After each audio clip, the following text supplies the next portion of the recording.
وبركاته. رب اشرح لي صدري ويسر لي أمري واحلل عقدة من لساني يفقهوا قولي. بسم الله والحمد لله والصلاة والسلام على رسول الله وعلى آله وصحبه ومن والاه. أما بعد. So today, inshallah, we'll continue with our talks of the names of Allah subhanahu wa ta'ala. The two names we'll be discussing today is Ar-Raziq and Ar-Razzaq. So let's start linguistically, right? So what do these two names mean? Both of them are derived from the root word of rizq, which means sustenance or provision, right? And usually when people think of, or hear sustenance, they usually think of, money, right? Because money is what buys everything.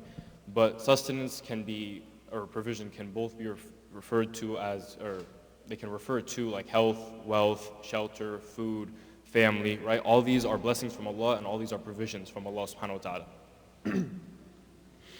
So the root word we said is rizq, which means sustenance, right? So ar-razzaq or ar-raziq, that means the sustainer and the provider, right? The one who gives the sustenance that we need.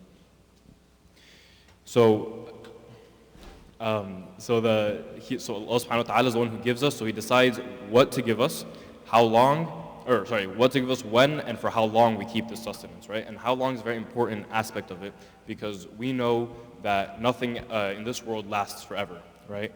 And that takes me to the first part of what I want to talk about today, which is what happens when we forget or we don't incorporate ar-raziq and ar-razzaq in our life.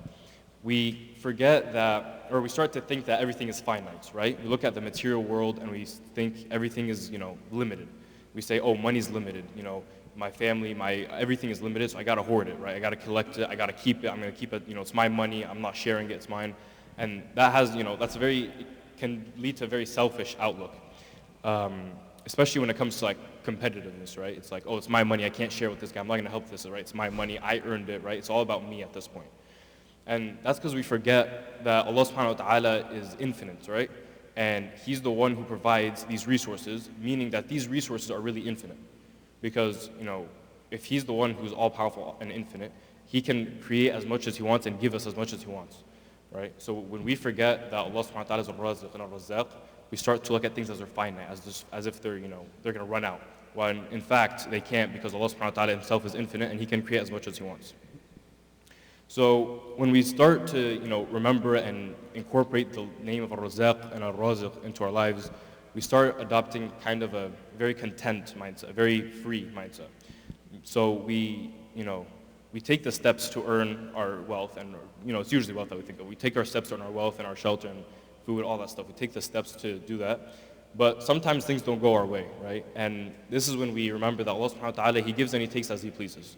And we start, we use,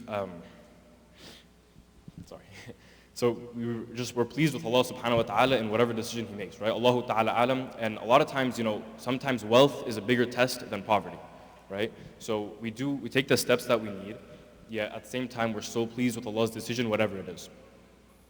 And another thing to remember is that, since Allah subhanahu wa ta'ala gives and takes, wealth is not a measure of status or importance or, someone being better than another. We know that in Islam, the only measure of someone being better than another is in Iman. And none of us can see each other's Iman. So pretty much we all treat each other as equally.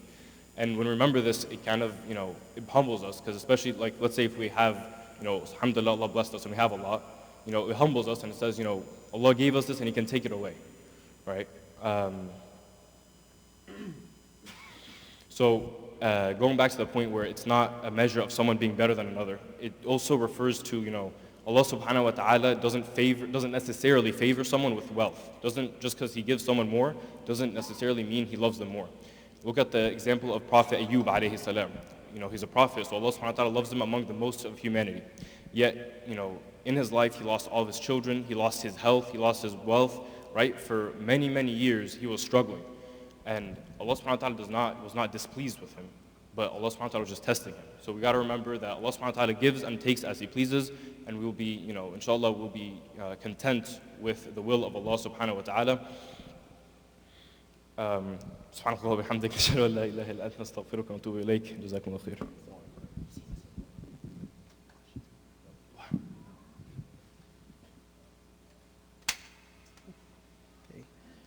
Assalamu alaikum. I'm going to do the questions. I'm going to first go over the ones from last night. So, let's see.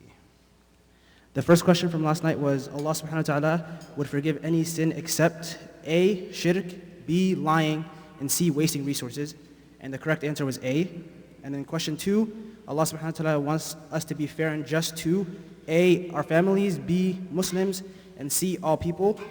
And then question 3 was, obeying Allah and the Prophet ﷺ buys us A, status between people, B, a spot among the righteous and the chosen, and then C, nothing. So the correct answer was B. So the winners from yesterday are first, Muhammad Samir. I don't know who that is. Okay, I'll give it to you inshallah after. And then there's 2 winners that were both girls. So the first one was Jasmine.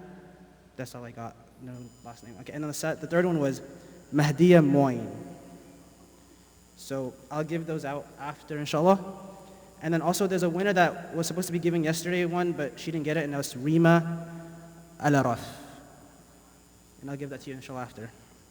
And the questions for today, and they should be displayed on the screen, is question 1, which prophet was challenged by his people to show them Allah face to face? A, Isa, B, Musa, and C, Ibrahim alayhi salam. And then question 2, Adam's son learned how to bury his brother from A, ravens, B, hoopoes, and then C, rhinos. And then what is the name of the book Allah revealed to Prophet Dawood alayhi salam? A, Suhuf, B, Talmud, and then C, Zabur. Okay, thank you. And Jazakumullah khair. And then Assalamu alaikum.